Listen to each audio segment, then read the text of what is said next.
Assalamualaikum warahmatullahi wabarakatuh. Halo teman-teman semuanya. Selamat datang di podcast naratif kelompok 3. Nah, kami dari kelompok 3 akan membahas tentang cerita rakyat Batu Cokong. Nah, sebelum kami masuk ke dalam pembahasan ceritanya, kami akan perkenalan diri dulu nih. Perkenalkan, nama saya Fitra Pilani, biasa dipanggil Fitra. Perkenalkan, nama saya Hardianti Ibnu Smita Sahaji, lebih sering dipanggil Phil.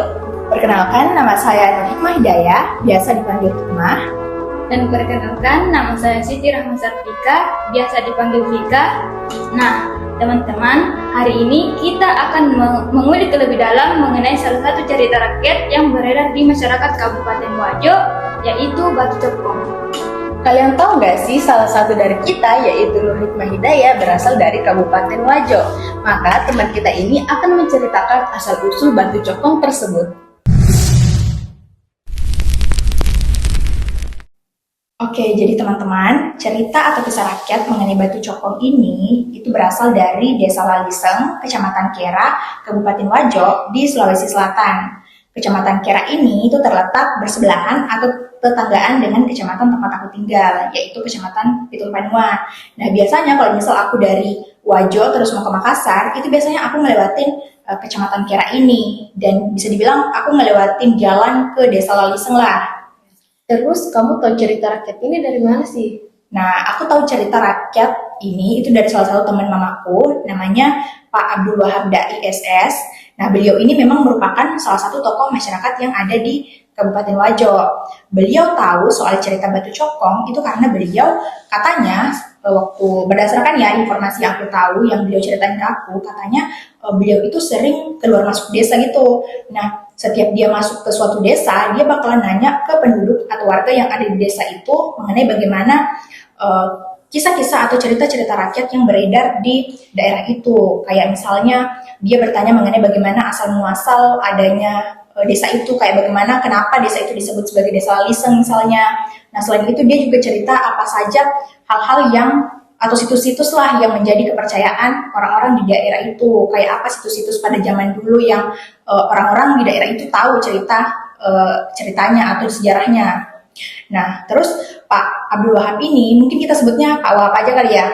Nah, Pak Wahab ini, itu beliau ketika aku ngobrol sama dia, beliau ini nggak cuma menceritakan mengenai Batu Cokong saja, tetapi dia juga menceritakan mengenai kisah atau cerita-cerita rakyat yang lain yang ada di Kabupaten Wajo.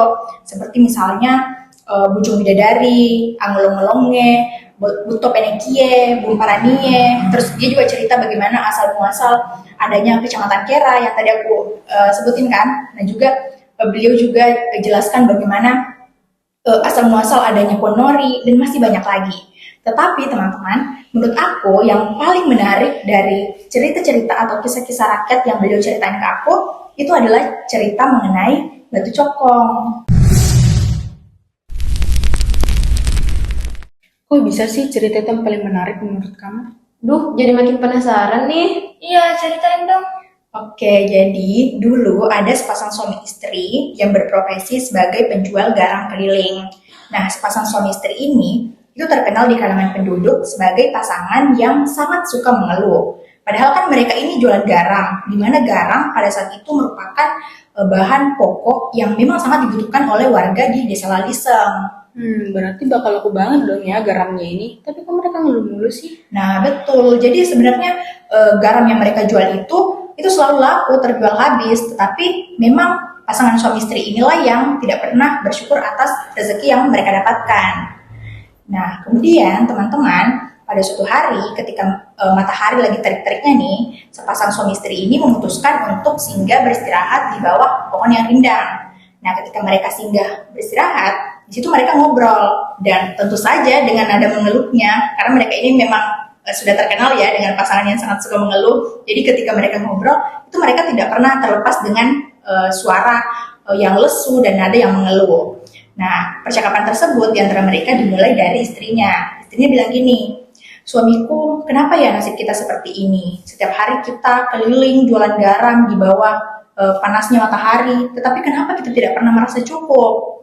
Nah, di situ suaminya juga sama, suaminya juga mengeluh dan mengangguk dengan lesu sama dengan istrinya karena memang mengeluh ini sudah menjadi kebiasaan mereka begitu. Kemudian suaminya menjawab istrinya, suaminya bilang, kamu benar istriku, kita jualan garam yang merupakan bahan utama atau bahan pokok yang sangat dibutuhkan oleh masyarakat. Tetapi kenapa hidup kita ini selalu kekurangan? Kenapa kita tetap selalu serba kekurangan? Suaminya bilang begitu kan. Nah ternyata ada seorang warga desa yang melihat mereka sedang bercakap-cakap dan mendengarkan apa yang mereka bicarakan.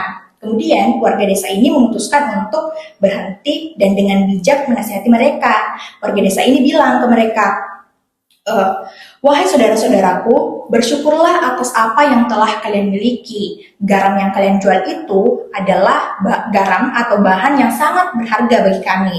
Karena memang seperti yang aku bilang tadi, garam ini memang merupakan bahan utama atau bahan pokok daerah tersebut dan memang sangat dibutuhkan oleh masyarakat. Jadi sebenarnya pasangan suami istri ini tuh sudah kaya begitu kalau untuk ukuran orang pada zaman dulu ya, mereka itu sebenarnya udah kaya. Cuman merekanya yang tidak bersyukur atas apa yang mereka miliki.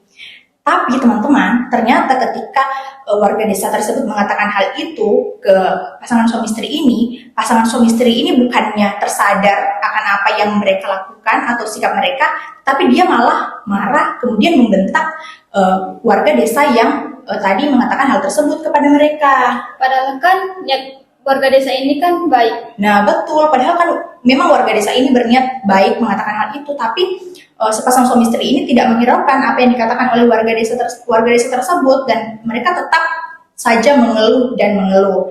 Keluhan demi keluhan mereka keluarkan dan tidak pernah berhenti walaupun sudah ada orang yang menasihati mereka. Kemudian teman-teman, karena mereka yang terus-menerus saja mengeluh, akhirnya Tuhan itu murka terhadap perbuatan mereka. Pada saat mereka masih berada di bawah pohon yang rindang itu, tiba-tiba saja langit itu berubah menjadi gelap, terus petir menyambar dan juga angin itu bertiup kencang. Nah, di situ kedua atau pasangan suami istri ini merasa sangat kaget, mereka berteriak dan merasa sangat panik akan kejadian itu. Nah, pasangan suami istri ini kemudian berlari. Namun ketika mereka berlari, tiba-tiba saja badan dari suami penjual garam keliling ini, tiba-tiba saja suaminya ini itu badannya mengeras, terus badannya itu berubah jadi abu-abu dan lama-kelamaan berubah menjadi sebongkah batu. Nah, ketika kejadian itu, istri dari pedagang garam tadi ini, tiba-tiba istrinya itu berteriak ketakutan. Tentu saja kan, dia pasti berpikir takutlah gimana kalau dia bernasib sama dengan suaminya. Dia kemudian berteriak ketakutan, lalu lari sekencang-kencangnya untuk menyelamatkan diri. Namun, belum jauh ia berlari dari lokasi suaminya berubah menjadi batu, tiba-tiba saja istrinya ini juga tubuhnya itu tiba-tiba mengeras dan dia juga berubah menjadi batu, sama seperti suaminya. Subhanallah, kuasa Tuhan betul-betul luar biasa ya. Kalau sudah Tuhan yang berkehendak, kita sebagai manusia bisa apa? Nah, teman-teman, sejak peristiwa itu, warga desa Laliseng yang melewati gundukan batu itu, pasti mereka akan melemparkan kerikil atau bebatuan yang lebih kecil ke arah jelmaan batu yang dipercaya sebagai pedagang garam yang telah dikutuk itu. Nah, mereka melemparkan batu itu karena mereka percaya bahwasanya dengan mereka melakukan itu, mereka akan mengingatkan kepada diri mereka sendiri dan juga kepada orang lain bahwasanya kita itu harus selalu bersyukur atas apa yang telah kita miliki. Nah, kebiasaan atau tradisi melemparkan kerikil atau bebatuan ke arah gundukan batu itu dilakukan secara terus-menerus dari generasi ke generasi sampai akhirnya gundukan batu itu dipenuhi dengan kerikil dan bebatuan yang akhirnya menumpuk kayak menggunung gitu. Nah, inilah yang akhirnya disebut sebagai batu cokong. Oh gitu ya? Iya, nah batu cokong ini juga teman-teman juga tidak hanya merujuk kepada gundukan batu saja, tetapi di desa Laliseng, batu cokong ini juga merujuk kepada nama dusun atau nama kampung yang sekarang dikenal sebagai dusun atau kampung Batu Cokong. Terus teman-teman, kalau misalkan kalian ke desa Laliseng, di sana kalian bakalan lihat ada dua gundukan batu, di mana gundukan batu ini tuh kayak menggunung gitu, kayak berupa kerikil dan berupa bebatuan yang lebih kecil daripada gundukan batu yang tadi jelmaan yang dikutuk ini. Inilah yang disebut sebagai Batu Cokong. Terus Pak Wahab ini kan juga ngirim foto ke aku, dia ngirim foto batu cokong itu. Dan ternyata teman-teman, setelah tumpukan kerikil dan bebatuan ini digali, ternyata di bawah sana beneran ada gundukan batu yang bentuknya itu kayak manusia, kayak ada matanya, ada hidungnya, ada wajahnya, itu ya kayak manusia gitu. Dan ternyata gundukan batu inilah yang dipercaya sebagai jelmaan dari pedagang garam, pasangan pedagang garam yang tadi telah dikutuk jadi batu.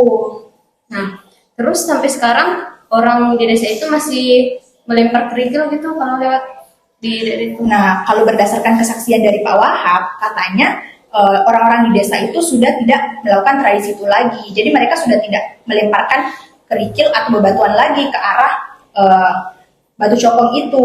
Dan juga batu cokong itu sekarang sudah tidak dianggap mistis lagi oleh orang-orang yang berada di daerah tersebut. Terus kan ada 2 gundukan batu nih, ada batu sang suami dan juga ada batu sang istri.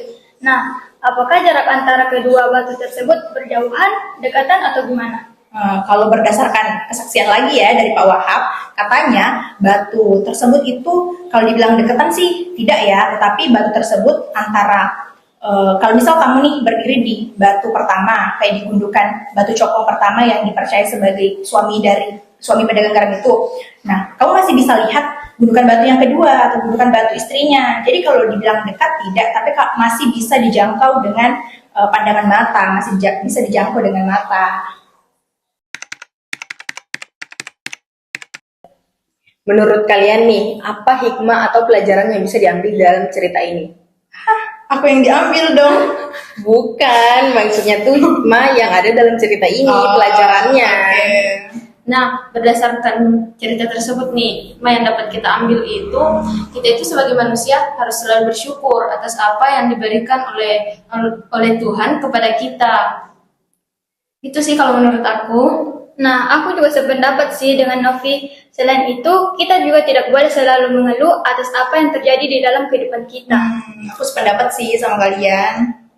Aku mau nanya nih, tapi agak out of the topic sih. Kan tadi katamu Pak Wahab ada cerita banyak kan? Nah, kayak apa aja tadi ceritanya? Kayak Buto Penekie, Bung Perandinya, Angolong-Olongnya, Bujung Bidadari. Banyak sih yang beliau ceritain ke aku. Aku tuh penasaran ya sama cerita yang lain. Ada nggak buku atau apa gitu yang bisa aku akses buat baca cerita-cerita yang lain? Nah, kebetulan banget nih, ada satu buku, judulnya Berwisata Bersama Cerita, Menapaki Sekelumit Sulawesi Selatan. Nah, dalam buku itu, Pak Abdul Wahab Dai SS itu merupakan salah satu enumerator atau salah satu pengumpul cerita dari Kabupaten Wajo. Jadi, teman-teman, dalam buku tersebut, kalian bisa baca salah satunya soal batu cokong ini. Kalian bisa baca dalam buku tersebut. Kalian juga bisa baca kisah atau cerita-cerita rakyat lain yang ada di Kabupaten Wajo, kayak yang tadi aku sebutin. Nah, selain itu, kita dalam buku itu juga bisa baca mengenai kisah-kisah atau cerita rakyat dari kabupaten lain yang ada di Sulawesi Selatan. Jadi, buku itu sangat recommended sih buat kalian baca. Wah, recommended banget ya. Yeah. Pokoknya aku harus baca sih. Aku juga harus baca deh. Aku juga mau Jadi teman-teman, kisah asal-usul batu cokong bukan hanya sekedar dongeng pengantar tidur saja ya. Melainkan kisah ini merupakan cerminan bagi kita semua, bahwasanya setiap nikmat yang kita peroleh dalam hidup ini, baik sekecil apapun itu, akan memiliki makna yang mendalam jika kita mampu mensyukurinya. Maka, marilah kita belajar untuk menghargai setiap tetes keringat yang mengalir, setiap napas yang kita hirup, dan setiap kesempatan yang kita miliki. Karena sejatinya kebahagiaan bukan terletak dari apa yang kita miliki, melainkan terletak pada rasa syukur kita atas apa yang ada. Seperti garam yang menyempurnakan rasa syukur menyempurnakan hidup kita, menjadikannya lebih bermakna dan penuh berkah. Sekian dan terima kasih. Wassalamualaikum warahmatullahi wabarakatuh.